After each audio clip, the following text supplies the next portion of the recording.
어버이 주일입니다. 여러분을 낳아주시고 또 길러주시고 늘 사랑하시는 여러분 부모님께 또 살아계실 적에 온 마음을 다해서 또 효도 잘 하시기 바랍니다. 오늘 본문은 11절로 무척 깁니다. 이것을 세 부분으로 나누어서 살펴보겠습니다. 전체적인 주제는 영생이라고 하는 주제입니다.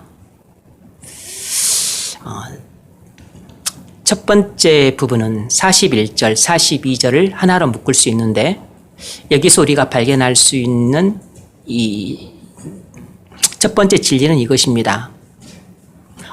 사람은 전적으로 부패하여 복음을 거부한다는 것입니다.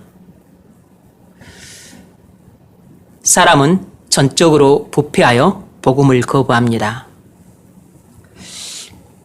이것을 41절, 42절에서 볼 수 있는데 우리 같이 한번 읽겠습니다. 시작.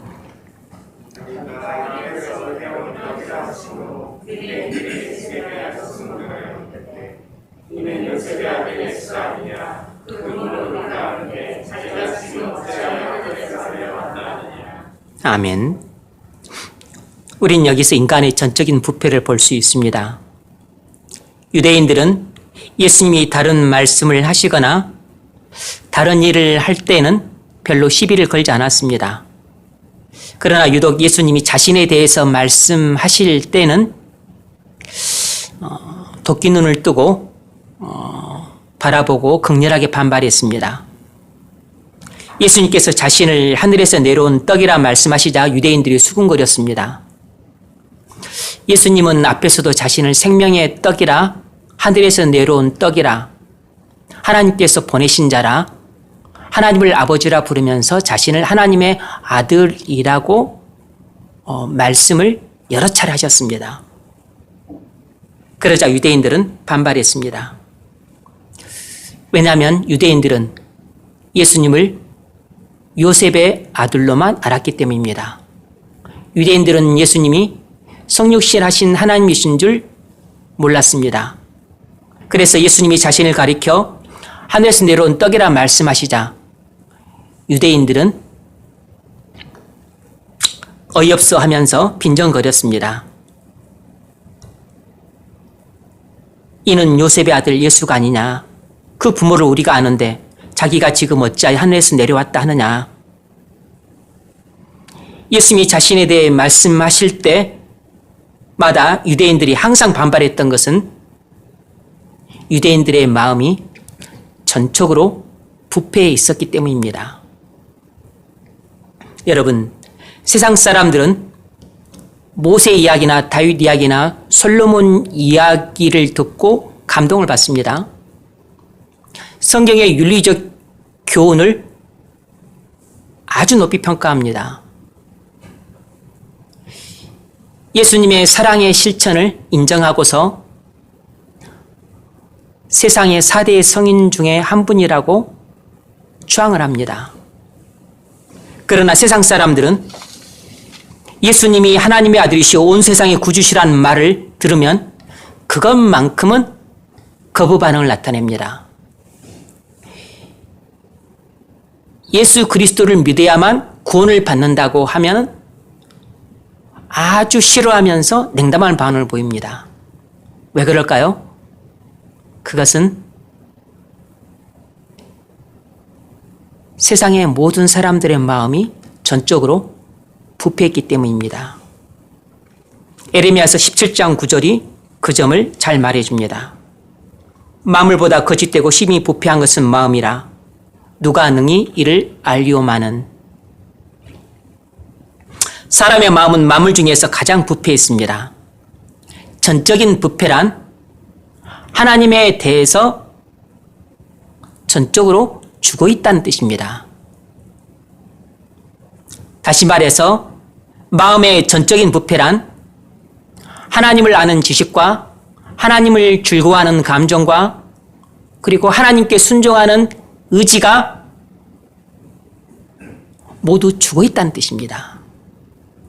그래서 사람은 태어날 때부터 하나님을 모르고 감정적으로 미워하고 그리고 의지적으로 대적하는 원수로 태어납니다.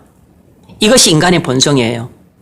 그러므로 전적인 부패란 인간의 타고난 본성적 부패를 말하는 것입니다.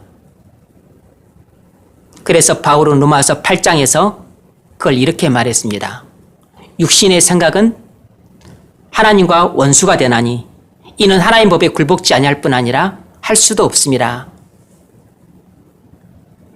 육신에 있는 자들은 하나님을 기쁘시게 할 수 없느니라 그랬습니다. 육신의 생각은 하나님과 원수가 되나니란 구절은 마음이 전적으로 부패한 사람은 하나님의 원수란 뜻입니다. 이것을 죄의 지배를 받는 사람은 하나님의 원수가 되나니 이렇게도 해석할 수 있어요. 그러니까 마음이 전적으로 부패한 상태에 있는 사람은 하나님의 원수가 되기 때문에 절대로 하나님을 기쁘시게 할 수 없습니다.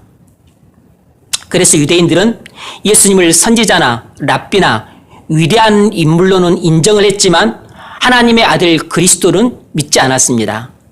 마찬가지로 사람들은 성경 이야기에 감동받고 성경의 윤리적 교훈에 아주 높이 평가하고 그리고 예수님을 성인으로 추앙하지만 예수님을 하나님의 아들 그리스도로는 받아들이지 않습니다. 왜냐하면 모든 사람의 마음이 전적으로 부패했기 때문입니다.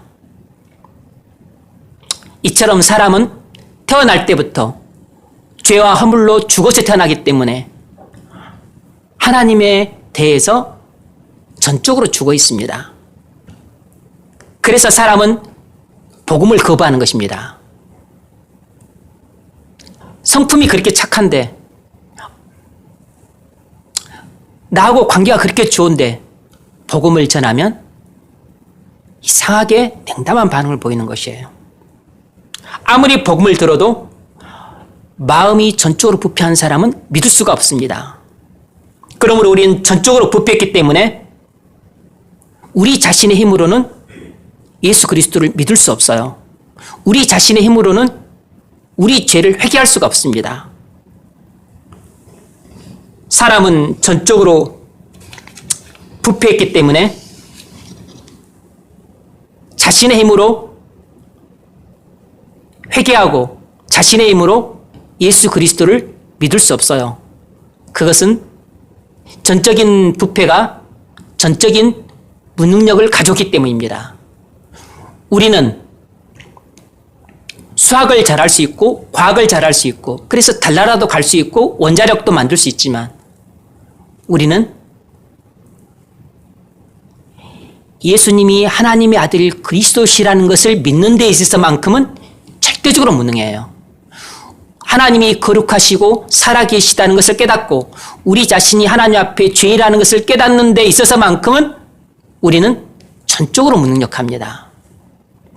그러면 도대체 우리는 어떻게 해야 우리 죄를 회개하고 예수 그리스도를 믿을 수 있겠습니까? 그것은 우리 자신의 힘으로는 절대로 안 되고 하나님의 불가항력적인 은혜가 있어야만 가능합니다. 그래서 우리가 두 번째로 살펴볼 것은 이것입니다. 사람은 하나님의 불가항력적인 은혜를 받아야만 예수 그리스도를 믿을 수 있다는 것입니다. 이 점을 43절부터 46절까지 나타냅니다. 두 번째 부분이 바로 43절부터 46절까지예요. 근데 43절, 44절 두 절만 읽겠습니다. 43절, 44절 두 절 시작.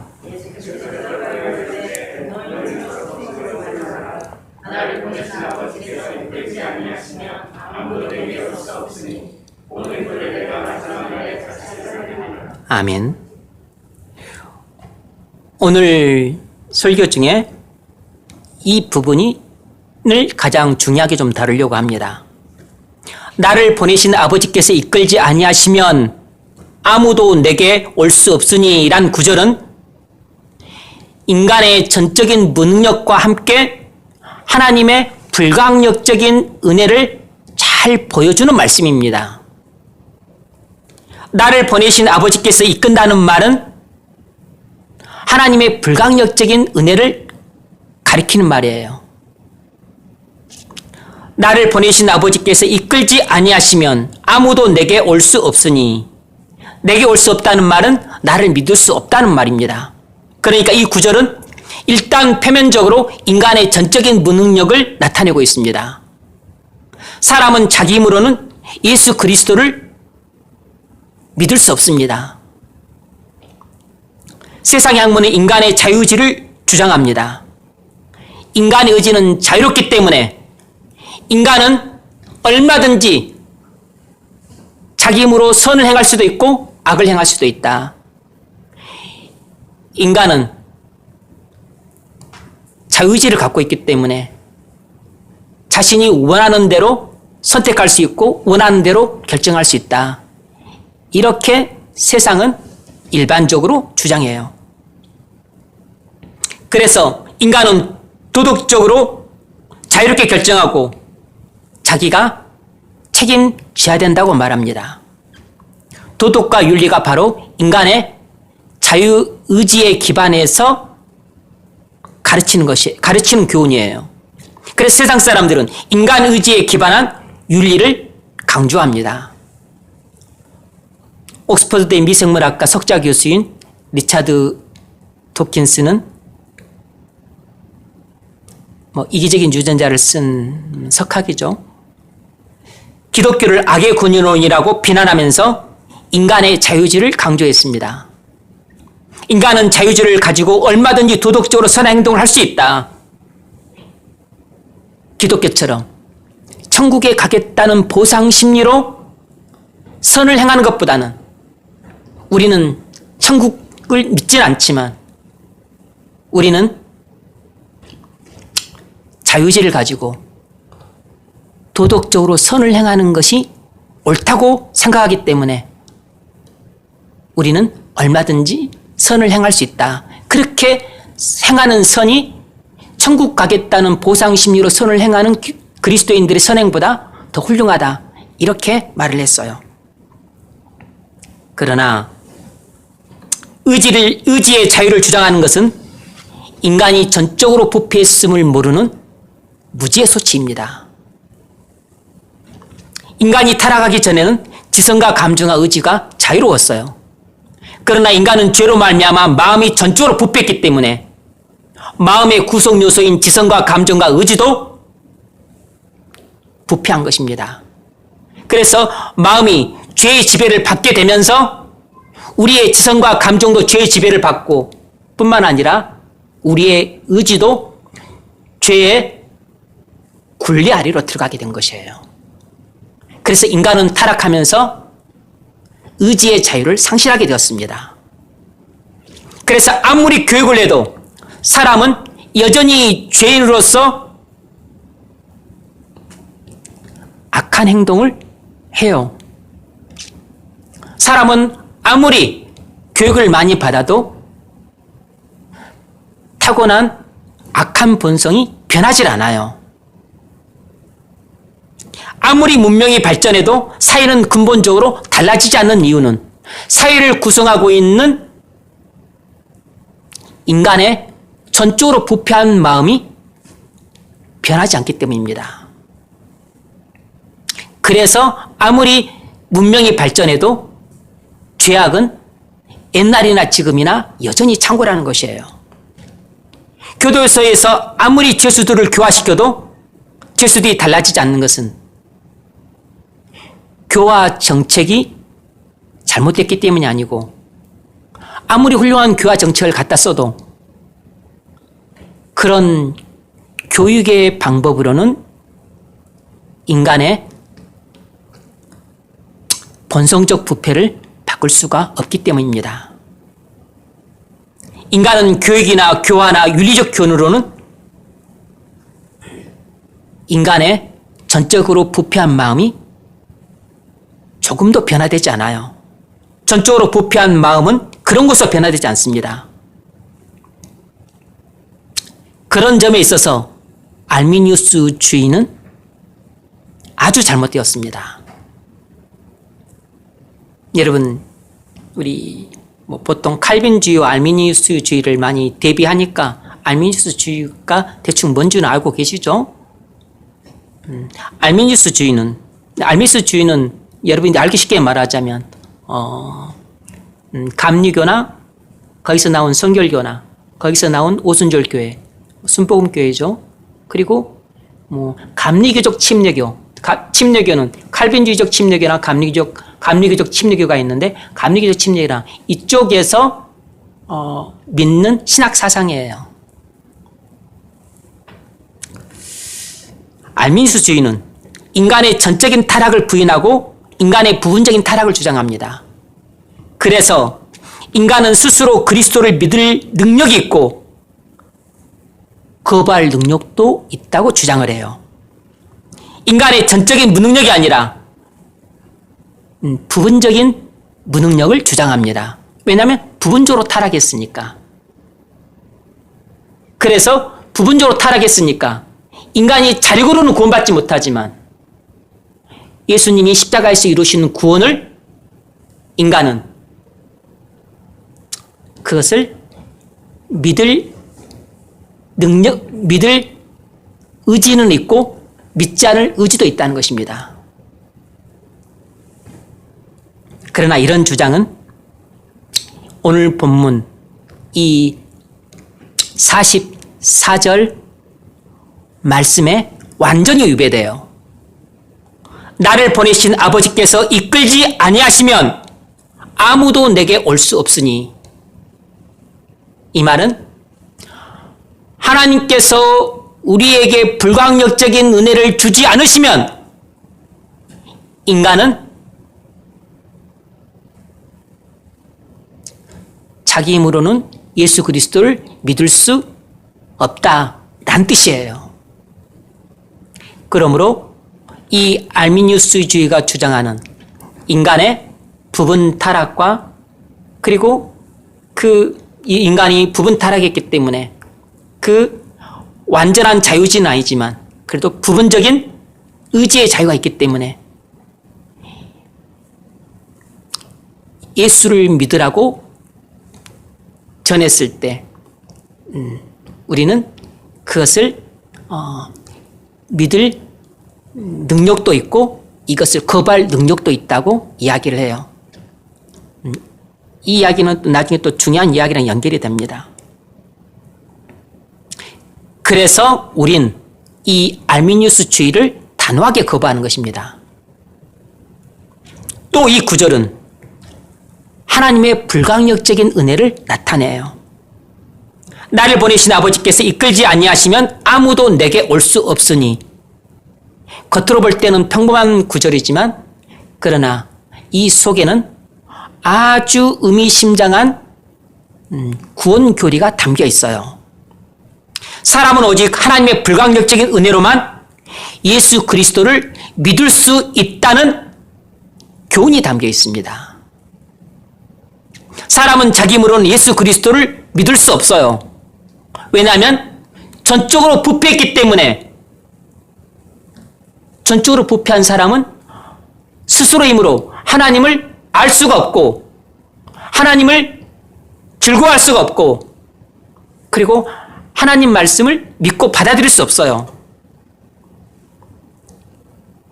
우리는 죄와 사망에서 벗어나고 싶어 하지만 벗어날 수 없어요. 왜냐하면 우리는 태어날 때부터 죄를 사랑하고 하나님을 미워하는 본성을 갖고 태어났기 때문에 우리 힘으로는 죄에서 벗어날 수 없습니다. 이런 상황에서 어떻게 하죠? 우리가 할 수 있는 일은 우리 자신의 전적인 무능력함을 깨닫고 그래서 상한 심령이 되어서 하나님 앞에 달려가 자신의 전적인 무능력함을 고하고, 그리고 나의 이 구원받기에 불가능한 상황을 완전히 뒤엎을 수 있는 하나님의 불강력적인 은혜를 내려달라고 간청히 하는 것입니다. 전적인 무패와 전적인 무능력감 속에서 절망적인 우리에게 유일한 소망은 우리 밖에 계신 인간이 아닌 하나님으로부터 오는 돈밖에 없어요. 그것이 바로 하나님이 죄인을 불쌍히 여기셔서 베풀어 주시는 불강력적인 은혜예요. 이것이 우리 칼빈주의 5대 교리 가운데 보통 네 번째로 말을 하죠. 불강력적인 은혜라고 말을 합니다. 여러분, 우리는 하나님의 은혜에 전적으로 의존할 수밖에 없는 존재들입니다. 여러분이 아직 예수 그리스도를 믿지 못하고 있다면, 교회를 10년, 20년 다녔는데도 아직까지도 머리로는 예수 그리스도를 믿고 있고, 그리고 교회 생활은 잘 따라오고 있지만 아직 마음으로 예수 그리스도를 믿지 못하고 있다면, 그건 여러분에게 아직까지 하나님의 불강력적인 은혜가 부어지지 않았기 때문입니다. 그렇다면 지금 여러분이 할 일은 하나님의 불강력적인 은혜를 이 불쌍한 자에게 부어달라고 간청해야 되는 것이에요. 불강력적인 은혜란 성령의 중생케 하시는 은혜를 말합니다. 불강력적인 은혜란 나의 죄를 회개하고 예수 그리스도를 믿을 수 있는 저항할 수 없는 은혜를 말하는 것이에요. 요한복음 3장 3절, 사람이 물과 성령으로 나지 아니하면 결코 하나님의 나라에 들어갈 수 없느니라. 우리가 성령으로 거듭나지 않으면 우리는 천국에 들어갈 수 없어요. 우리가 하나님 나라에 들어가고자 하는데, 그러면 우리는 성령으로 거듭나야 돼요. 그러나 성령으로 거듭나는 것은 내가 할 수 있는 일이 아니에요. 성령 하나님께서 내게 해 주셔야만 하는 일이에요. 무슨 일을 하셔야 되는 거죠? 나를 거듭나게 하셔야 돼요. 나는 모태에서 한번 태어났습니다. 그러나 나는 예수 그리스도 안에서 다시 한번 태어나야 돼요. 어떻게 태어나죠? 예수 그리스도를 믿으라고 복음을 전할 때, 그 복음을 듣고 예수 그리스도를 믿을 때 예수 그리스도와 연합되면서 예수 그리스도 안에 있는 하나님의 생명이 내게 주어지게 됩니다. 그래서 나는 예수 그리스도와 접붙임 받으면서 그 안에 있는 생명을 얻어서 다시 태어나게 되는 것이에요. 그런데 그것이 내 능력으로 되는 게 아니고 하나님이 전적인 은혜를 부어주실 때 내게 일어난 일이에요. 그런데 하나님께서 그 은혜를 내게 부어주실 때 내가 저항할 수 있느냐? 저항할 수 없어요. 저항할 수 있다고 가르치는 것이 바로 알미니우스주의예요. 그러나 인간은 전적으로 타락했기 때문에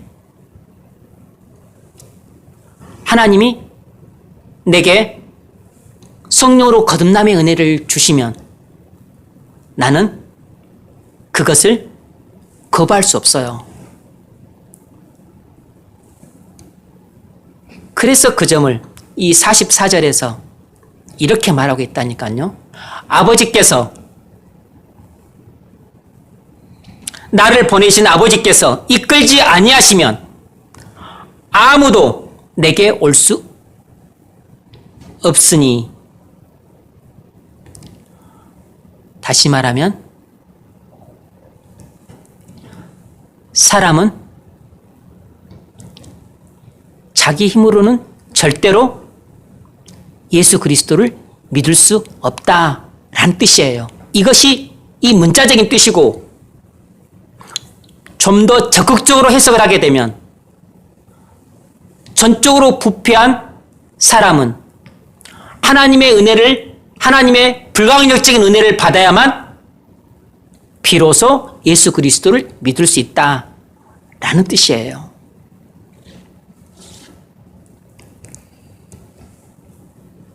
(45절을) 보면, 45절 같이 한번 읽겠습니다. 시작.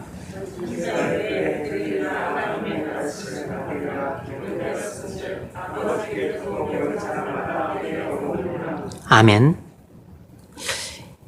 예수님이 이사야서 53장 13절을 인용해서 제한 속죄 교리를 가르치고 계십니다. 잘 들어보지 못한 용어들을 제가 계속 이야기를 하니까 여러분들 어려워하실지 모르겠지만, 이 말씀을, 그 교리 이야기를 하는 것은 지난 시간부터 살펴봤던 36절부터 그리고 오늘 본문 51절까지 사이에 뭐가 대거 나오냐면, 칼빈주의 5대 교리가 거의 그대로 나오고 있어요. 그래서 제가 칼빈주의 5대 교리를 언급을 하면서 그와 대치되는 아르미니우스 교리를 여러분에게 잠깐 설명해 드리는 것입니다. 여기서 하나님의 이끄심을 받는 자들은 다 하나님의 가르치심을 받는 자들을 가리켜요.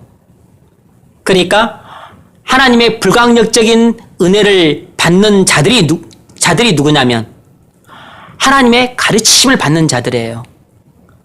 그런데 그들은 전부 하나님의 자녀들이고 하나님의 택함받은 자들입니다. 이것을 요한복음 12장 32절에서 예수님이 이렇게 말씀하셨어요. 내가 땅에서 들리면 모든 사람을 내게로 이끌겠노라. 이것도 아주 중요한 구절인데, 내가 땅에서 들리면, 이 말은 내가 십자가에서 대속의 죽음을 성취하면 모든 사람을 내게로 이끌겠노라 그랬습니다. 그래서 여기서 모든 사람이라는 말을 어떻게 해석해야 하느냐가 아주 논쟁이 돼요. 알미니우스 주의자들은 봐라, 모든 사람이라고 하지 않았느냐. 그러므로 예수님은 모든 사람을 위해서 십자가에서 죽으셨다. 그래서 알미니우스 주의자들은 보편 속죄를 주장을 해요.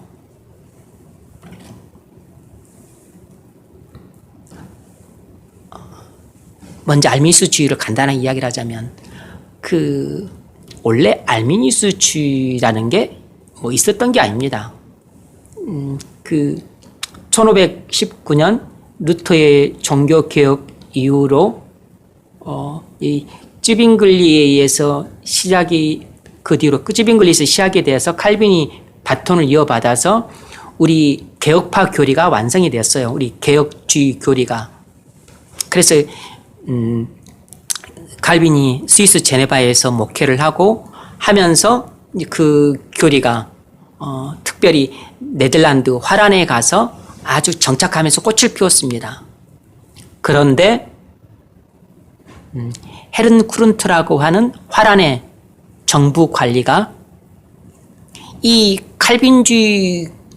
화란은 칼빈주의 국가였어요. 정통 개혁주의 국가였습니다. 그래서 이 기독교 신앙을 국가에서 관리를 했어요. 그런데 이 정부 관리했던 헤른 쿠룬트가 자기가 아무리 연구를 해도 칼빈주의 교리는 잘못됐다고 생각을 했어요. 그래서 칼빈주의 교리를 반대하는 그런 항의 문서를 제출합니다. 그러자 아주 괘씸하게 여겨서 칼빈의 수제자였던 베자가 신학교 교수였던 알미니우스에게 이 사건을 조사해봐라 하고서 지시를 했어요. 그래서 알미니우스는 당시 개혁주의 신학교의 교수였는데 가서 조사를 하다가 이 헤른 쿠른트의 주장에 감화를 받아서 그쪽으로 넘어가 버렸어요. 그래서 나중에 알미니우스가 그 교훈과 사상을 오히려 완성을 했습니다. 그리고 그가 죽은 지 1년 후에 알미니우스 추종자들이 1610년에 화란 이 개혁주의 정부에 항의하는 문서를 제출했어요. 그것이 바로 알미니안들의 5대 학론이라고 그렇게 말을 해요. 그게 뭐냐면 5가지 교류로 이루어져 있어요. 첫 번째가 부분 타락입니다. 인간은 전적으로 타락하지 않았고 부분적으로 타락했다. 두 번째가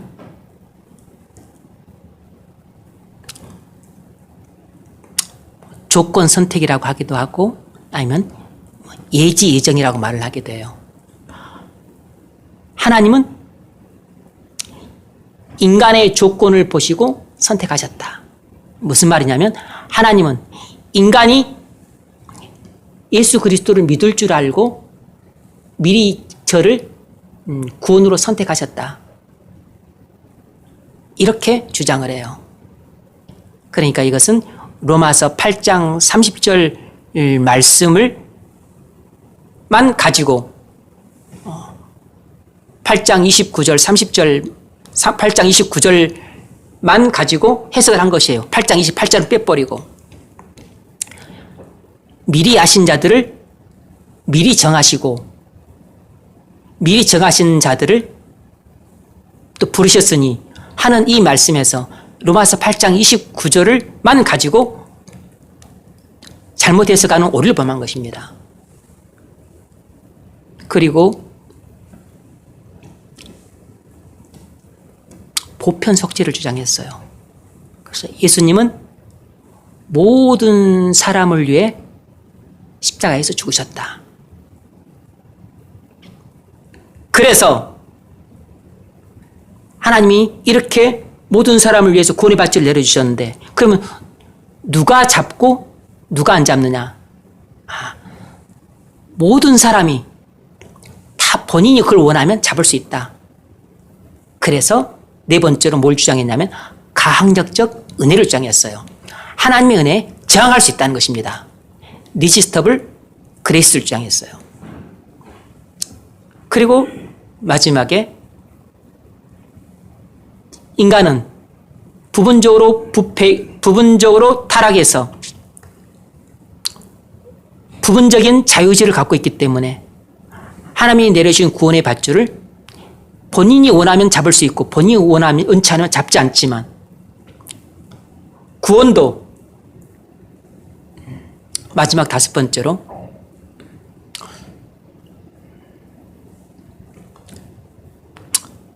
궁극적인 구원의 실패를 주장했습니다. 그러니까 도중에 구원받은 사람도 도중에 멸망할 수 있다는 것입니다. 왜냐하면 이 알민수주는 인간의 하나님의 전적인 은혜보다 인간의 인간의 의지를 강조하기 때문에 인간이 자신의 부분적인 자유지로 구원을 받았다가도 본인이 나중에 나는 이 길을 가고 싶지 않다라고 해서 타락하게 되면 그러면 그 사람은 도중에 멸망의 길로 빠져든다. 이렇게 주장을 해요. 이것이 바로 알미니우스의 주위의 자들의 5대 강령인데 이건 들으면 아주 이해하기 쉬워요. 왜냐하면 합리적이기 때문에. 그래서 아주 인간적인 가르침입니다.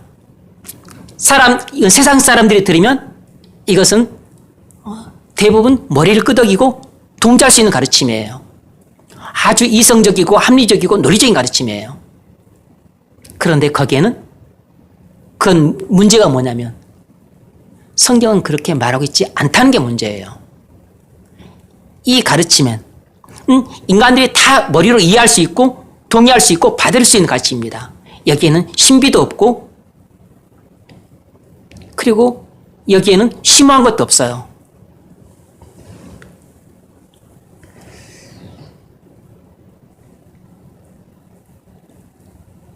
이것에 대해서 문제를 해결하기 위해서 그 다음에 나오게 된 것이 이제 화란 개혁주의 정부가 도르트라고 하는 도시에서 세계적인 그 회의를 종교회의를 열게 돼요. 그것이 바로 유명한 도르트 총회입니다.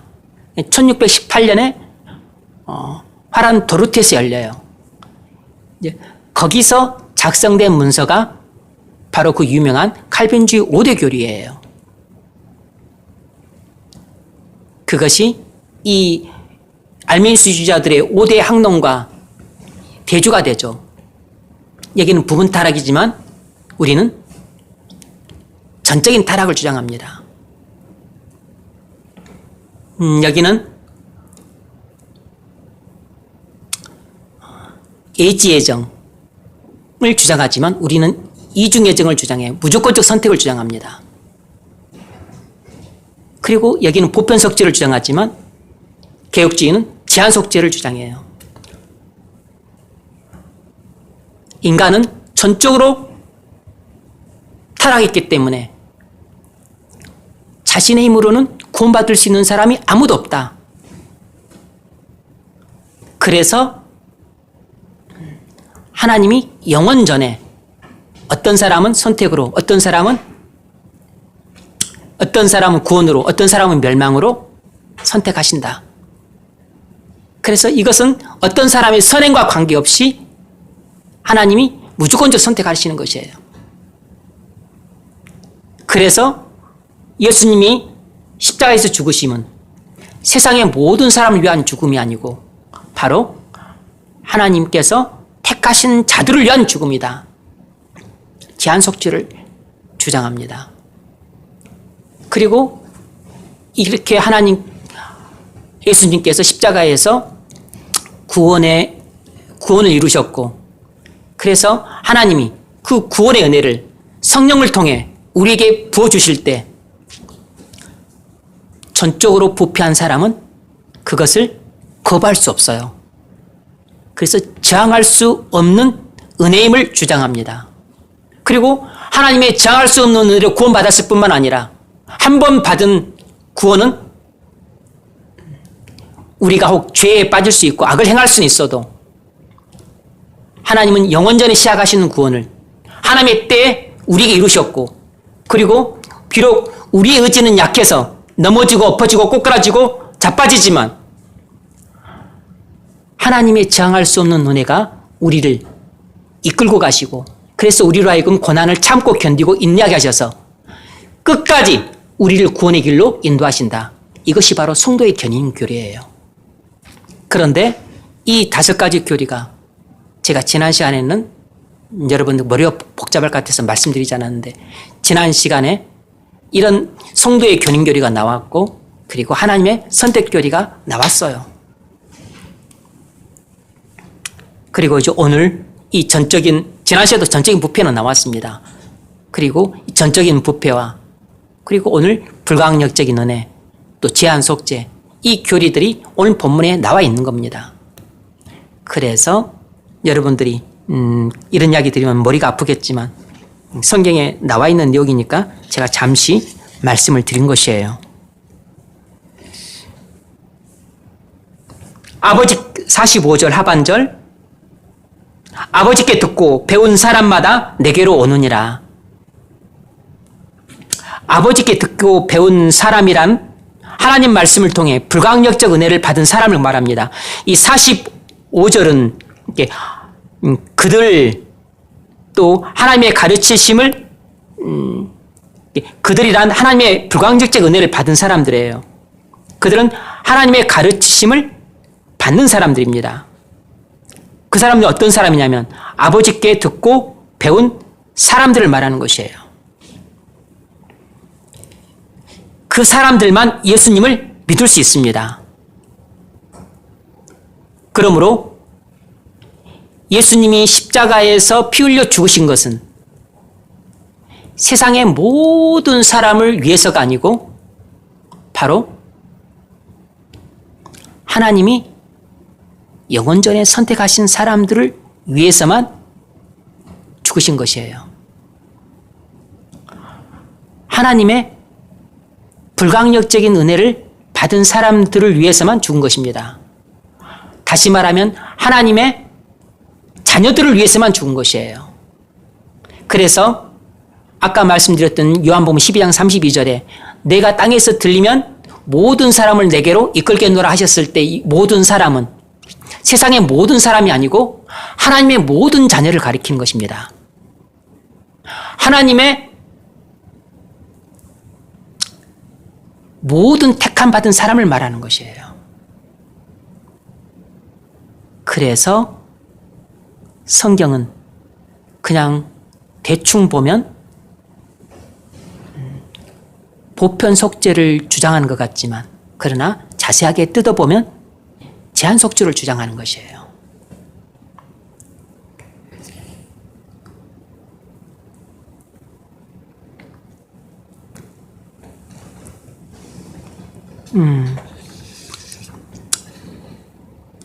그래서 이 알민수 사후 이 추종자들이 아까 말씀드렸던 5대 학론을 주장을 했는데 나중에 이제 화란 정부가 도르토 총회를 개최하고 나서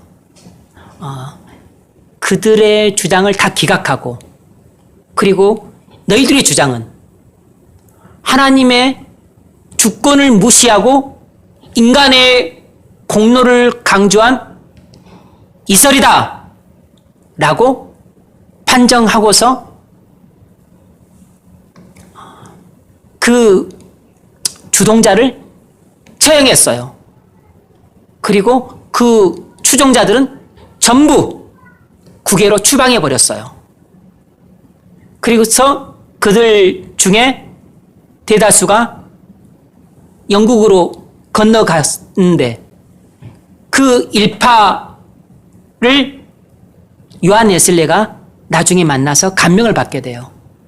그래서 요한 웨슬레가 알미니우스 사상을 받아들여서 감리교를 창설하게 되는데 그래서 감리교가 알미니우스주의 사상을 추종하게 된 것입니다.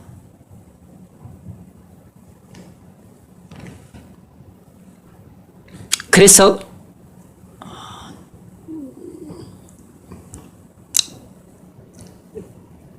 조지 위필드는 칼빈주의를 따랐고 같이 그 교제했던 요한 웨슬레는 알미니우스주의를 받아들여요. 그러나 여러분 알미니우스주의는 이제 오늘날 감리교나 성결교나 오순절교회 이런 곳에서 지금 배우는 신학인데 우리 개혁주의랑 여러분 이것은 이제 거의 구원론이라고 보시면 돼요. 구원론. 뭐 신학의 전체 사상이 아니고 구원론인데 구원론이 있어서 많이 다릅니다. 아주 달라요. 다르지만 이 알미니우스주의를 이단이라고 보진 않습니다. 이 사람아 눈 떠서 주의를 안 짚으면 또 눈을 감고 그래. 그래서 이 앞에 말씀드렸던 이 칼빈주의 5대 교리는 개혁주의 구원론을 잘 보여주는 핵심 교리예요. 그러므로 여러분이 장로교인이라면 반드시 칼빈주의 5대 교리를 숙지하고 있어야 됩니다. 나중에 칼빈주의 5대 교리가 뭡니까 말하는데 튤립이다, 전무제불성이라 그렇게 앞자리는 따서 알고 있는데 그것을 말하지 못하고 버벅거리면 여러분은 형편없는 장로 교인이라고 자증을 하는 것이에요. 스스로 증거를 하는 것입니다. 뿐만 아니라 우리 교회를 완전히 욕먹이고 그리고 제 얼굴에 침을 뱉는 행위가 됩니다. 그러니까요. 여러분 부모님 이름은 잊어먹어도, 여러분 부모님 생년월일은 잊어먹어도 칼빈주의 5대 교리가 무엇인지는 정확하게 숙지하고 그리고 기억하고 있어야 돼요. 이 칼빈주의 5대 교리는 성경에 계시는 하나님의 절대 주권 사상을 잘 드러내고 있어요. 우리는 이런 구원을 믿고 살아갈 때 하나님께 가장 영광 돌리는 삶을 살아갈 수 있는 것입니다. 그래서 이 교리와 신학 사상이 중요한 것이에요. 교회를 다니는 신자들은 내가 이런 교리까지 알아야 되고 이런 신학 사상까지 제가 배워야 됩니까? 그렇게 따지고 묻는 사람들이 있는데 그건 너무나 시야가 좁은 겁니다. 그건 너무나 시야가 편협한 사람이에요. 여러분들이 듣고 배우는 모든 교회에서의 설교 내용은 전부 교리를 바탕에 깔고 있고 그리고 전부 신학의 토대 위에서 가르치고 있는 것이에요. 그래서 여러분들이 설교가 맞나 틀리나 가르치는 진리가 옳은가 그른가 이것을 판단하려면 여러분이 신학교를 다닐 필요는 없지만 전도자 될 필요도 없지만 그러나 교회를 통해서 그리고 목사가 가르칠 때 목사의 모든 설교와 가르침 속에 다 신학이 밑에 내재되어 있습니다. 그리고 그 중심에는 전부 다 중요한 핵심 교리가 담겨 있어요. 그러므로 그것을 잘 이해해서 마음에 새겨둬야 되는 겁니다.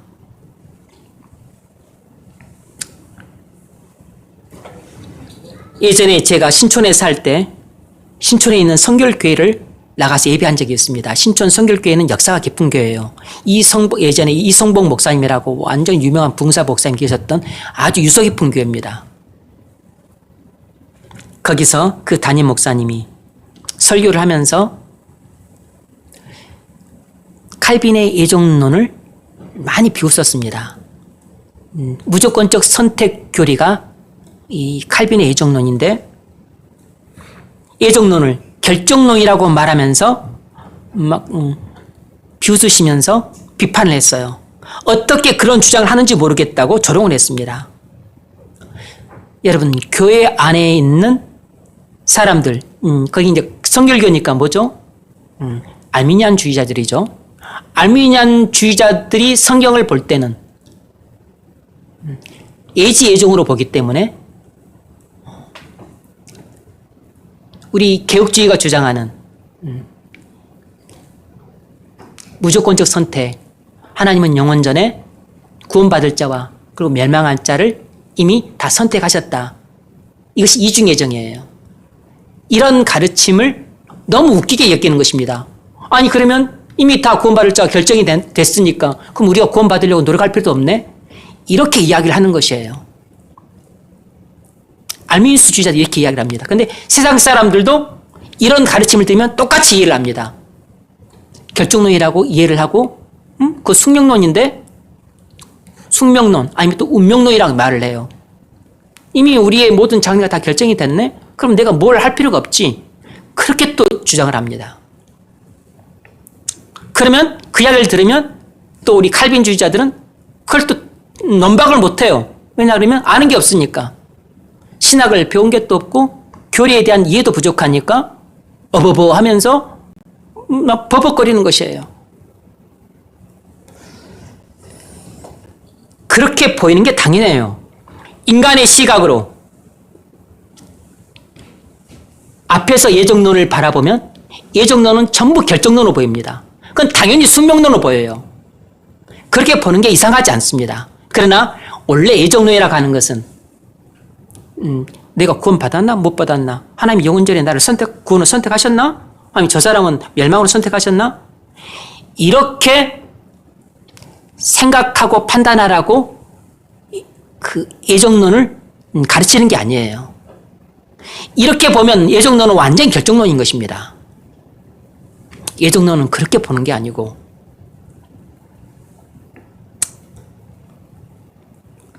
성도가 구원받은 후에 자기가 걸어온 그 길을 이렇게 뒤돌아볼 때 내가 이렇게 선택하고 저렇게 선택하고 내가 이렇게 걷고 저렇게 걸었는데 이것이 전부 내가 나의 의지적 자유의지를 가지고 이렇게 선택하고 저렇게 선택하고 이렇게 걷고 저렇게 걸은 줄 알았더니 그 모든 것이 하나님의 불강력적 은혜 가운데서 이루어진 일이었을 뿐만 아니라 하나님께서 영원전에 나를 선택하셔서 나의 발걸음을 하나님의 영원하신 계획을 따라 인도하시고 보호하셔서 내가 이렇게 오늘에 이르기까지 내가 걸어올 수 있었구나. 그래서 나의 나됨이 나의 자유지의 선택의 결과가 아니고 나의 나됨이 오직 하나님의 은혜로라. 이렇게 고백할 때 이 예정론을 말을 하는 것이에요. 이것이 바로 고린도전서 15장 10절에서 사도 바울이 자신의 뒤안길을 회고할 때 했던 말이에요. 나의 나된 것이 오직 하나님의 은혜로라. 이 말이 바로 예정론을 바라볼 때 성도가 하는 고백인 것입니다. 그래서 예정론은 대단히 신비하고 심오한 교리예요. 인간의 머리로는 도무지 이해할 수 없는 가르침입니다.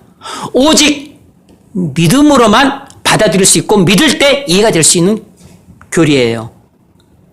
그래서 진짜 기독교 교리가 맞는 것이고 성경의 진리가 맞는 것입니다. 여러분, 기독교의 교리를 인간이 다 이해할 수 있다면 그것은 인간의 종교지 하나님의 종교가 아니에요. 성경의 모든 진리를 인간이 이성적으로 합리적으로 논리적으로 다 이해할 수 있다면 그것은 인간이 만든 세상적인 종교지 그것은 하나님이 만드신 성경의 종교가 아닌 것입니다. 알미니스주의는 대단히 이성적이고 합리적이고 논리적이기 때문에 이야기가 쉽고 탁탁 들어맞지만 그것은 너무나 인간 냄새가 풀풀 나는 것이에요. 그 가르침에는 은혜가 없어요. 은혜가. 하나님의 절대 주권을 완전히 망가뜨려 버립니다. 인간의 그 의지만 강조하고 인간의 노력만 강조하고 인간의 공로만 강조해요.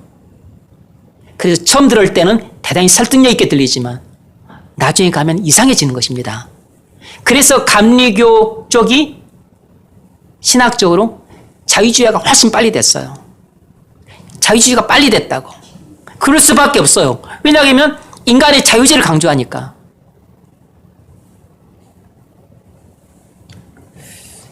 (45절) 하반절 아버지께 듣고 배운 사람마다 내게로 오느니라. 아버지께 듣고 배운 사람이란 하나님의 말씀을 통해 불가항력적 은혜를 받은 사람을 가리킵니다. 그러니까 하나님의 말씀을 듣고서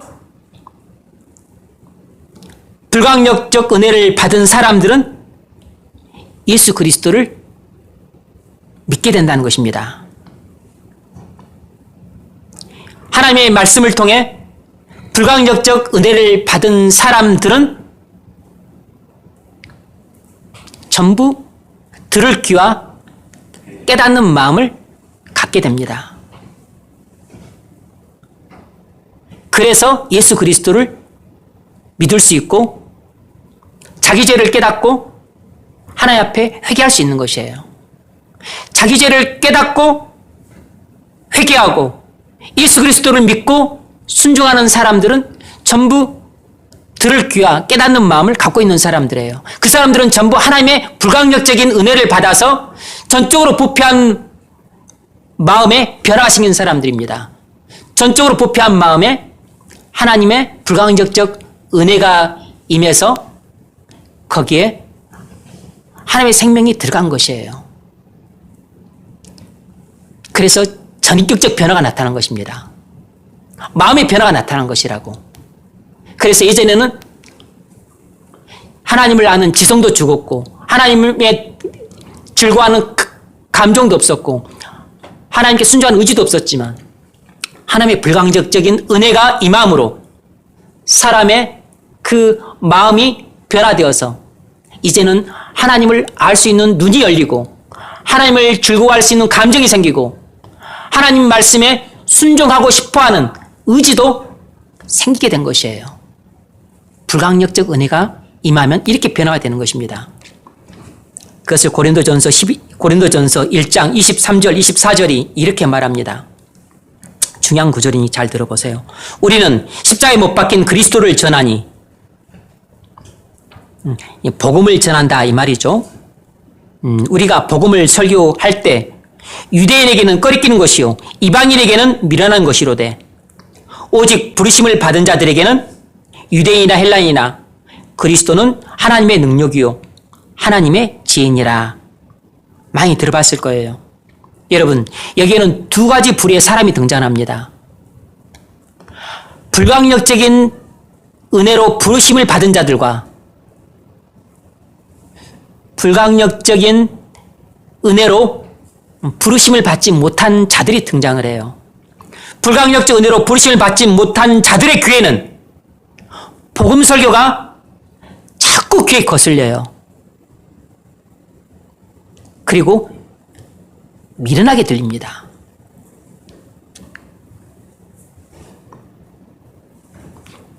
만일 여러분 중에 예배 때마다 나도 모르게 눈이 감기고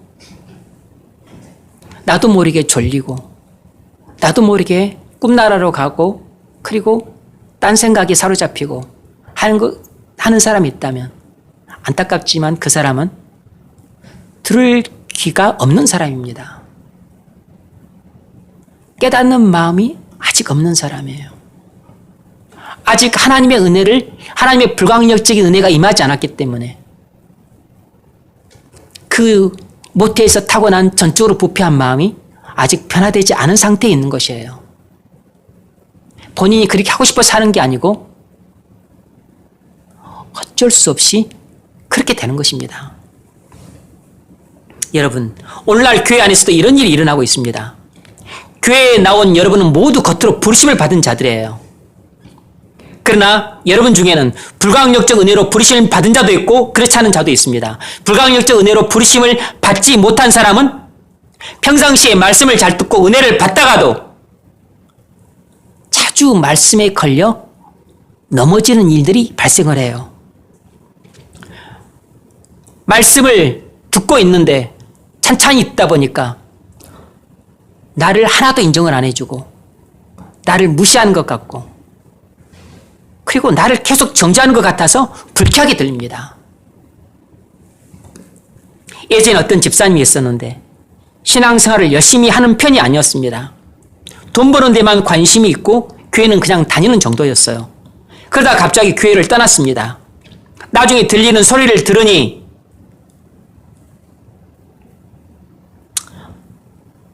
제 말씀을 들을 때마다 자신의 생각과 생활이 잘못됐다고 말하는 것 같고 자기가 계속 정죄받는 것 같아서 화가 무척 났던 모양입니다. 그래서 도무지 견딜 수가 없었다는 것이에요. 너무 화가 났대요. 뭐가 그렇게 화가 났을까? 그러면서 성도가 세상에서 그렇게도 안 살면 어떻게 사냐고 그렇게 따지더라는 것입니다. 화가 잔뜩 난 거죠. 그 집사님한테는 하나님 말씀이 귀에 계속 걸렸던 겁니다. 거슬리게 들렸던 것이에요. 하나님 말씀이 그에게 걸림돌이 된 것입니다. 왜죠? 교회는 오랫동안 다녔지만 하나님의 불강력적인 은혜가 임하지 않은 것입니다. 들을 귀가 없는 사람이었어요.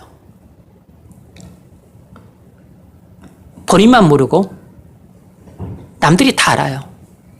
목사님들은 다 압니다. 나나 다른 목사님들이나 본인만 몰라.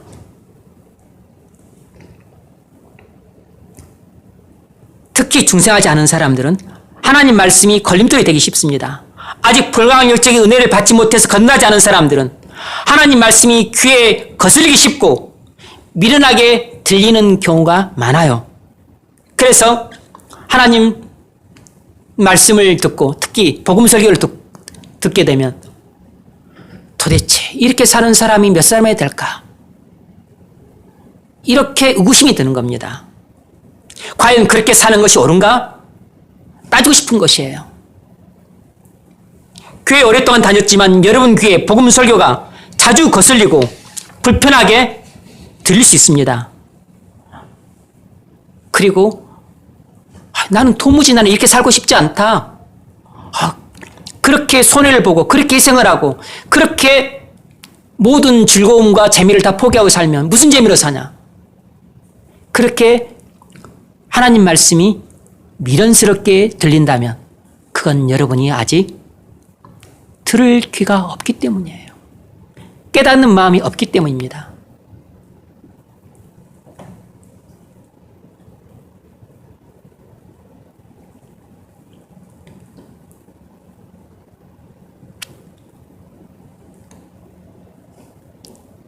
여러분, 그런 사람은 눈에는 총기도 없어요. 항상 초점 흐려 있습니다. 어디를 바라보는지 모르겠어.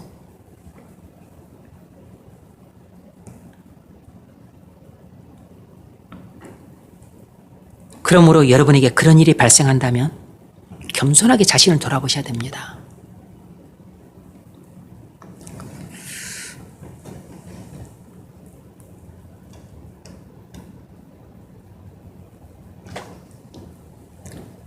그러나 하나님의 저항할 수 없는 은혜를 받은 사람은 복음을 들으면 얼마나 하나님의 능력으로 충만해지고 그리고 지혜가 더욱 쑥쑥 자라는데 우죽순처럼 자라요. 지혜가 자라는 것이 눈에 보이게끔 자랍니다. 그리고 그렇게 맛있는 단팥빵 먹듯이 하나님의 말씀을 그렇게 잘 먹어요. 그래서 은혜를 그렇게 스펀지가 물 흡수하듯이 그렇게 은혜를 빨아들입니다. 가정의 신방을 가보면 그 사람의 영적 상태를 정확히 알 수 있습니다. 한 번의 신방으로 많은 걸 알 수 있어요. 제가 여러분 아직 가정 신방은 안 하고 있죠? 가정 신방을 해보면 다 압니다. 한 10수년 전에 어떤 집사님 가정을 정기 신방을 갔습니다. 40대 초반의 젊은 구역장 집사님이었는데 평소 영적인 상태를 잘 알고 있었습니다. 항상 말씀과 기도에 깨어 계신 분이었어요. 아주 드문 분이었습니다. 그런 분들 아주 드물어요. 신방을 갔더니 집안 청소 깨끗이 해놓고 모든 물건 정리정돈 반듯하게 해놓고 신방 받을 준비 빈틈없이 해놓으셨어요. 이렇게 준비된 가정을 신방하면 목사님들은 기분이 흐뭇합니다. 왜냐하면 그렇게 신방 받을 준비를 했다는 것은 일단 하찮은 목사라도 변변치 않은 목사라도 하나님의 사자로 간주하고서 그렇게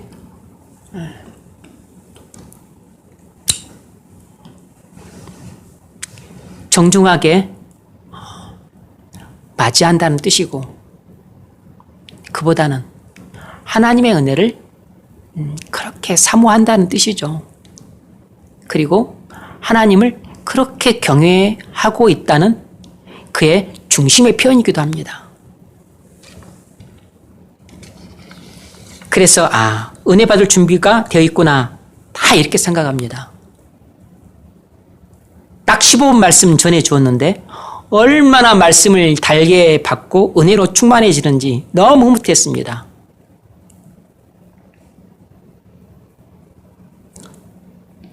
식사도 깔끔하고 단아하게 준비를 했어요. 그 집사님은 말씀을 전해주면 그걸 듣고 그렇게 은혜를 받아서 하나님의 능력으로 충만해져요. 그래서 그 다음에 자기 말씀 묵상이 깊어지고 기도가 달라지고 그리고 이분은 완전히 전도왕이에요. 전도왕. 교회의 숨은 일꾼이에요. 숨은 일꾼. 완전히 흙 속에 묻힌 진주예요. 그렇게 소리 소문 없이 전도를 해요.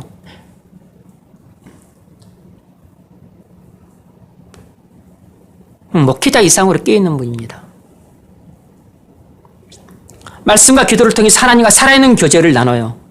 그래서 늘 겸손하게 사랑으로 구역 식구들을 섬기고 성도들을 섬기고 그렇게 전도를 해요. 조금 더 티내거나 자랑하거나 과시하지 않습니다. 여러분, 하나님의 지향할 수 없는 은혜를 받은 사람들은 하나님 말씀이 거슬려서 걸려 넘어지거나 실족하지 않아요. 하나님 말씀이 미련하고 어리석게 그렇게 들리지 않습니다.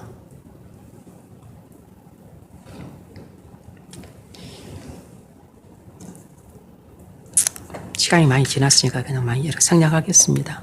여러분, 전적으로 부패한 마음으로는 아무리 복음을 들어도 죄를 회개할 수 없습니다. 부패한 마음의 상태에서는 하나님 말씀도 귀에 거슬리고 심지어 미련하기까지 들려요. 그건 들을 귀가 없기 때문이고 깨닫는 마음이 없기 때문입니다. 그건 여러분이 아직 불가항력적인 은혜를 받지 못했기 때문이에요. 여러분, 그 상태에서는 소망이 없습니다. 반드시 하나님의 은혜를 입어야 돼요. 그래서 여러분의 절망적인 상태를 깨닫고 가슴을 부여잡고 눈물 콧물 질질 짜면서 하나님 앞에 나아가 꼬꾸라져야 돼요. 그래서 가난한 마음이 되어서 하나님 나 좀 살려달라고 애원하고 울며 불며 하나님께 간청해야 됩니다. 하나님의 불강력적인 은혜를 받아야만 하나님이 살아계심을 알고 자기가 죄인임을 깨닫고 그리고 자기 죄를 회개하고 예수 그리스도를 믿을 수 있어요. 하나님의 불강력적인 은혜를 입어야만 우리는 중생할 수 있습니다. 그래서 예수 그리스도를 믿을 수 있어요. 세 번째로 47절부터 51절까지입니다. 이건 좀 짧게 하겠습니다. 47절부터 51절까지. 여기서는 이러한 진리를 가르칩니다. 예수 그리스도를 믿는 자는 영생을 얻는다는 것입니다. 예수 그리스도를 믿는 자는 영생을 얻습니다. 47절, 진실로 진실로 너에게 이르노니 믿는 자는 영생을 가졌나니. 구원의 길이 분명히 나와 있습니다. 믿는 자는 영생을 받는다는 것입니다. 그런데 우리가 믿으려면 하나님의 불강력적인 은혜를 먼저 받아야 돼요. 그래야만 중생할 수 있고 회심할 수 있습니다.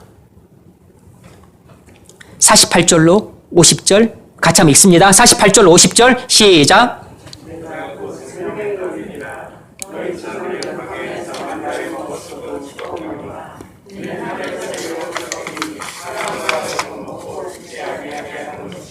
아멘. 주님은 만나를 먹은 자와 생명의 떡을 먹은 자를 대조시킵니다. 만나를 먹은 자들은 죽었지만 생명의 떡을 먹은 자들은 영원히 산다는 것입니다. 이 말은 육신의 밥은 아무리 많이 먹어도 죽지만 그리스도를 믿는 자는 영원히 살 수 있다는 것이에요. 여러분, 지난주는 어린이 주일이었습니다. 자식들한테 제발 비싼 옷 살피지 마세요. 비싼 신발 사신기지 마십시오. 그 다 쓸데없는 짓입니다. 자식을 사랑해서 좋은 곳 먹이고 좋은 곳 입히고 싶은 부모의 마음을 왜 모르겠습니까? 그건 누구나 갖는 인지상정이죠. 그런데 부모들이 그렇게 물러 터지면, 그래서 자식에 대한 사랑을 그런 식으로 주는 것으로만 생각을 하면 자식을 살리는 게 아니라 자식을 죽입니다. 자식을 흥하게 하는 게 아니라 자식을 망쳐요. 물러 터진 부모가 자식 잘 기르는 거 봤습니까? 왕자처럼 키우지 말고 공주처럼 키우지 마십시오. 정말로 여러분 자녀가 복되고 그리고 훌륭하게 되길 바란다면 하나님 나라에서 면류관을 쓸 수 있도록 키우십시오. 그러려면 비싼 옷 입히려고 생각하지 말고 하나님의 의의 옷을 입히려고 하십시오. 비싼 신발 신기로 가지 말고 평안의 복음의 신발을 신기십시오. 왜 그런 신발을 안 신기시고 유명 브랜드 신발을 신기로 갑니까? 왜 하나님 앞에서 영생을 얻을 수 있는 의의 옷을 입을 줄은 모르고 비싼 옷만 입히려고 합니까? 자녀들이 여러분 부모님만 있다는 것을 알면 안 됩니다. 하늘에 자기를 위해서 독생자를 보내주시기까지 그렇게 사랑하시는 하늘 아버지가 계신다는 것을 알게 해줘야 됩니다.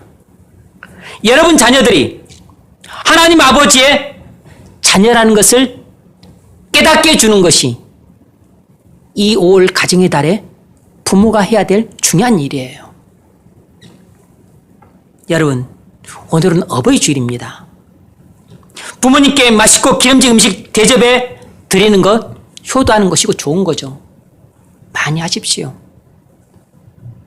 그런데 그렇게 산해진미 대접해 드리는 것으로 만족해하고 부모님이 흡족해 하시니까 내가 효도 다 한 줄 알고 그렇게 착각하지 마십시오. 그렇게 기름지고 맛있는 음식 대접해 드려봤자 여러분 부모님 수명 1초도 안 늘어납니다. 여러분 부모님에게 정말 효도하고 싶으면 맛있는 음식 대접해 드리지만 그러면서 빼놓지 말고 해야 될 것은 생명의 떡을 드시게 해야 됩니다. 돌아가시기 전에 예수님이 하나님의 아들 그리스도이심을 반드시 믿게 하셔야 돼요. 그래야만 부모님이 주님과 영원히 살 수 있습니다. 그것이 자식이 어버이날 부모에게 대접해야 될 진정한 봉양이에요. 부모님 여행 많이 보내드리십니까? 우리 선혜 형제는 유럽까지 여행을 보내드렸어요. 대단한 친구예요. 대단한 친구. 박수 쳐야 되지 않나? 응? 다 얼굴이 굳었네. 그러나 부모님 여행 보내는 거 좋습니다. 그러나 부모님이 지금 지옥행 특급 열차를 타고 가고 있다면 여러분 푸켓, 괌, 유럽 여행 가는 것이 무슨 의미가 있습니까? 곧바로 지옥 가는 것보다 어차피 지옥 갈 거 푸켓 들렸다 가는 게 낫겠습니까? 아니면 괌 들렸다 가는 게 낫겠어요? 아니면 푸켓 들리고 괌 들리고 유럽까지 들렸다가 지옥 가는 게 낫겠습니까? 어느 쪽이 낫겠습니까?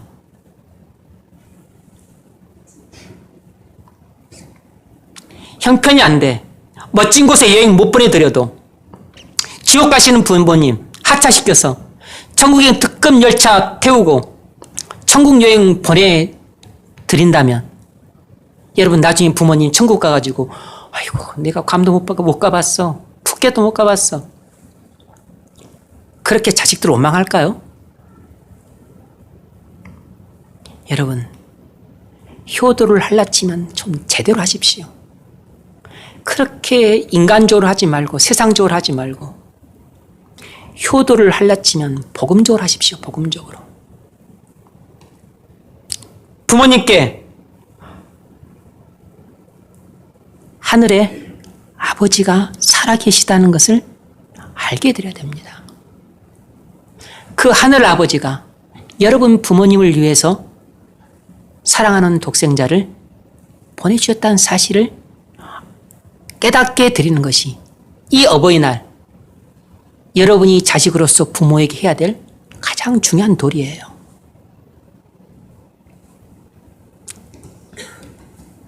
(51절) 같이 한번 읽습니다. 시작.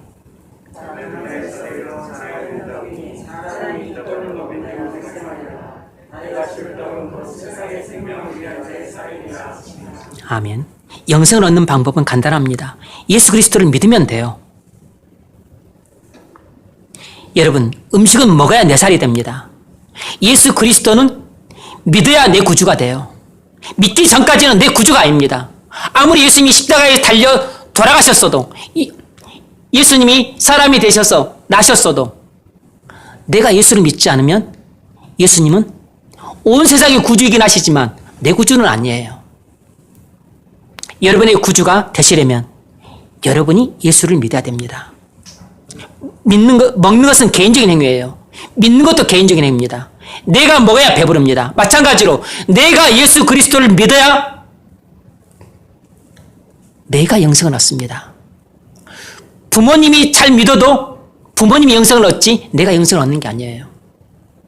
목사가 예수를 잘 믿어도, 교인들이 예수를 잘 믿어도 목사가 영생을 얻고 다른 교인들이 영생을 얻지 내가 영생을 얻는 게 아니에요. 내가 영생을 얻으려면 내가 믿어야 합니다. 여러분 예수 그리스도를 믿지 않으면 예수님은 여러분과 아무 상관이 없어요. 여러분이 지옥에 안 가고 천국에 가고자 하거든 여러분이 복음을 듣고 예수 그리스도를 믿으십시오. 내가 줄 떡은 곧 세상의 생명을 위한 내 살이니라. 이 말씀은 내가 너에게 주는 생명의 떡은 십자가에서의 나의 죽음이다. 이런 뜻이에요. 예수님의 십자가의 속죄 제물이 세상을 위한 생명의 떡이라는 것입니다. 하나님께서 우리를 위해 준비하신 생명의 떡은 십자가에 달린 독생자였습니다. 여러분, 사랑은 받는 것이 아니라 주는 것입니다. 작은 사랑은 선물을 주는 것이에요. 큰 사랑은 마음을 줍니다. 위대한 사랑은 자신을 줘요. 완전한 사랑은 하나님께서 자기를 주시는 것입니다. 완전한 사랑은 하나님께서 만물보다 크신 자기 자신을 주시는 것이에요. 하나님은 우리에게 바로 자기와 하나이신 독생자를 주셨습니다. 그것은 하나님께서 이 죄인되고 원수된 우리에게 자기 자신을 주셨다는 뜻이에요. 여러분, 하나님이 누구에게 아들을 주셨죠? 예수 그리스도를 믿는 자에게 주셨습니다. 하나님의 완전한 사랑을 받아들이십시오. 하나님의 완전한 사랑을 믿으십시오. 그것이 바로 예수 그리스도를 믿는 것입니다. 예수 그리스도를 믿는 것이란 하나님의 완전한 사랑을 믿는 것이에요. 하나님의 완전한 사랑을 내가 받아들이는 것입니다.